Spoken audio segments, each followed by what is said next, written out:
আজ পর্যন্ত এমন কোনো একজন ডাক্তারকে আপনি দেখাতে পারবেন যে ওই ডাক্তার কোনো রুগীকে ডায়াবেটিস থেকে মুক্ত করে দিয়েছে? দেখাতে পারবেন না। তাহলে ডাক্তার দেখিয়ে লাভ কি? আপনি ঘরোয়া উপায়ে এটাকে ট্রিটমেন্ট করতে পারেন।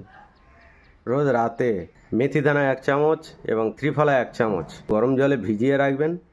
সকালে উঠে ওই মেথি দানা ত্রিফলা সব সমেত চিবিয়ে ওই জলটা খেয়ে নেবেন। 3 মাস খাবেন, দেখবেন আপনার ডায়াবেটিস একদম উধাও হয়ে গিয়েছে।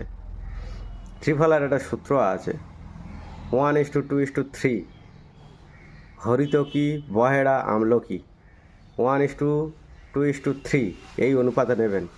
যদি হরিতকি হয় 100, বহেড়া হবে 200, আমলকি হবে 300, একসঙ্গে নেবেন, গুঁড়ো করে ওইটা একটা কোনো কাঁচের পাত্রে রাখবেন।